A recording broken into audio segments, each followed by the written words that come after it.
So for those who were not aware, comedian David Lucas had some backlash recently for a joke he told about George Floyd. But the self-described edgy comedian David Lucas apologized for his insensitive joke, mocking murdered civil rights activist George Floyd. Let's go ahead and take a listen into his apology.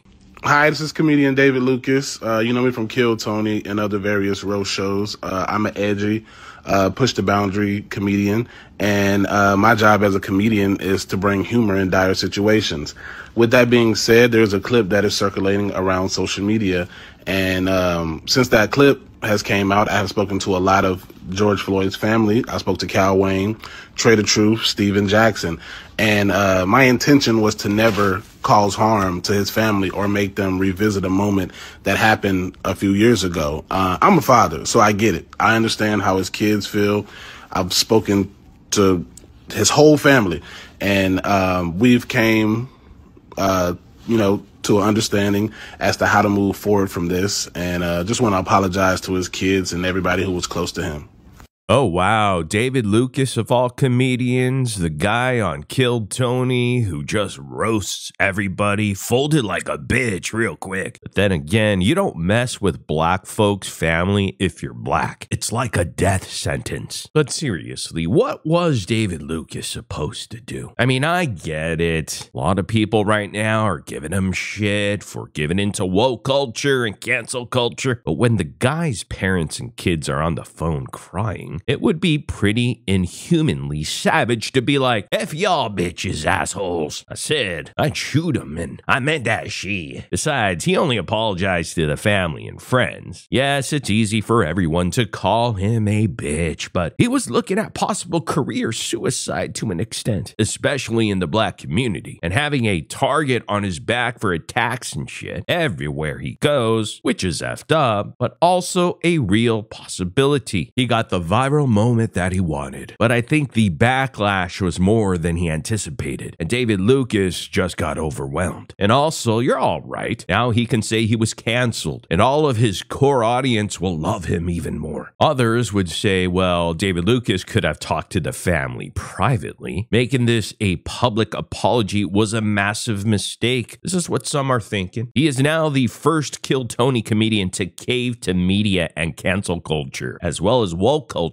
which is supposed to be the exact opposite of the goal at Kill Tony. Tony Hinchcliffe was almost canceled for being racist and insensitive, but he doubled down and did not apologize. In fact, his career is better now than it was back then. David Lucas for sure just hurt his reputation so he could cater to his black fans because they got triggered. Again, this is what some believe. What do you guys believe, though? Let me know in the comments. But come on, George Floyd, civil rights activist? Really? Oh, really, dude? That's the funniest thing I've ever read. Everyone is an activist nowadays. I wonder if David Lucas converts to Islam now. Isn't that the usual trajectory? It's yet another moment where people choose virtue signaling over letting humor lighten the subject. If David Lucas had made jokes about a dead white dude, which I'm fairly certain he has or would gladly do, nobody would give a shit. I know he might have felt bad because of how bad it blew up and the backlash that came along with it. But David Lucas should have left it alone, I think. Again, we just had the first Kill Tony comedian cave to media and apologize for his jokes. Jokes. They're just jokes. And they were doing so good holding the ground for comedy. Now we're headed right back where we were, getting canceled for everything, bowing down to the woke because they couldn't take a stand. Oh, it's pretty sad. Look, I love David Lucas, but I totally think he was trying to get some virality out of this because he himself uploaded this very clip and it didn't blow the way he was hoping. He posted the clip himself because he was trying to get a reaction and no one cared. He knows that once he gets in with the canceled crowd, that white conservative audience will be forever loyal to him. Again, it's not a terrible business strategy, to be honest. It's true. It's damn true. David Lucas was trying to secure that trigonometry interview. It seems like he was trying to go viral a la Hans Kim, another comedian of Killed Tony, but also seems like he backed down because he didn't have the spine to stand up to the big names like Steven Jackson, a podcaster and decent NBA player who actually knew George Floyd when both lived in Houston, Texas. Now David Lucas is trying to say that he apologized to the family, not for the joke. Okay, well, then why did you upload the apology to Instagram only to remove it after seeing the backlash in the comments from your fans? David Lucas fumbling the bag right now. Anyhow, I would love to get your thoughts and opinions about this, so please sound off in the comment section down below. But hey, do me a big favor, guys. Hit that subscribe and like button. Also, push the notification bell on your way out. I really do appreciate that. Thank you so much. And I shall see all of you in the next video.